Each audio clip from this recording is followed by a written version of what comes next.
So Wade's on a call, right? And this fella goes, "You've never heard of Kleiner Perkins?" And Wade's like, "Nope." Turns out they're kind of a big deal. Like, we invested in Google kind of big. Next thing you know, he's flying to Silicon Valley, sitting in their fancy office on Sand Hill Road. Then, boom, Canadian pension funds show up wanting to buy his company. But oh wait, the Queen of England might be a problem? Yeah, this whole thing just keeps getting wilder. Buckle up, folks. He goes, "Well, we're the most famous venture capital firm in the world. We were the ones that invested into Google." And I was like, so I Googled their name and I was like, holy shit, these guys are a big deal. And so this process was kind of going on at the same time that they sort of prospected us.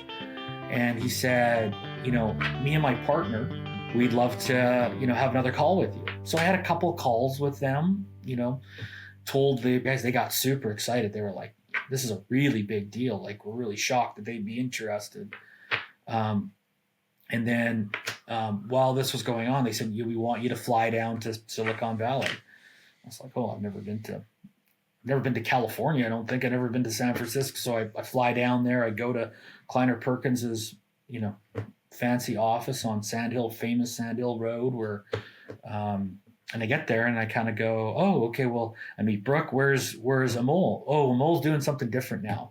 So here's the new guy, Ben. And so we had this meeting, and so as this process is kind of going on, the Kleiner guys say, look, we don't want to acquire your business. We just want to invest into it. And we think, we believe we only invest in the companies that are billion-dollar businesses.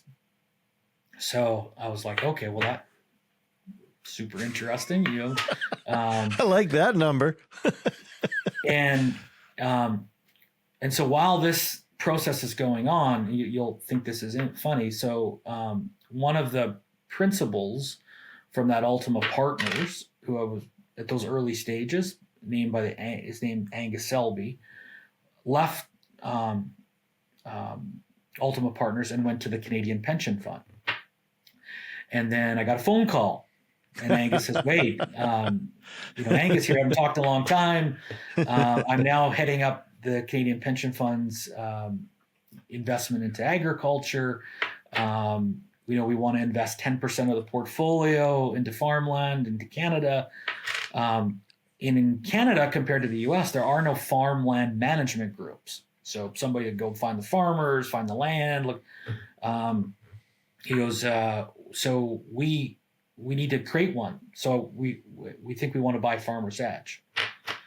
So all of a sudden, the Canadian Pension Fund enters into this, where this is going on. So it's like, holy, Canadian Pension Fund flies to Winnipeg. We have a big meeting. And 30 days later, the Angus phones me and says, "Wait, we can't do the deal." And I said, "Oh, how comes that?" "Well, we believe that there's a rule that states that non-residents can't buy farmland. And essentially, the Canadian Pension Fund is an arm of the Canadian government, and the Canadian government is controlled by the Crown, who is the Queen of England, and she's a non-resident. And we think the Bradwell government will keep us out, so we're not going to go forward." So I was, okay, fine. And knowing this whole process is going on, like we're trying to raise money, it's turning into an acquisition discussion by a bunch of big companies. You got Kleiner Perkins who have come in, and then all of a sudden a pension fund comes in. So this is like blowing my mind, right? Like all of a sudden, like at the time you're trying to process all of this that's happening and run this business. And then 30 days later, another pension fund shows up, the Canadian Public PSP, they're called, and they wanted to do exactly the same thing. Exactly. And I said to the guys, well, the Canadian Pension Fund was just here 30 days ago, and and they don't think they can do it. What makes you think you can do it? And they said, no, we believe we can. And so we actually had an offer on the table to acquire Farmers Edge to become part of PSP while this all was going on.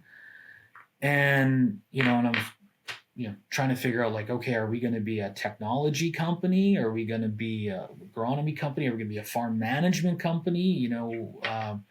the idea of investors buying farmland at the time, like pension funds and all, this was like crazy. So I ended up getting cold feet with these guys. Said, look, I don't think you can do it.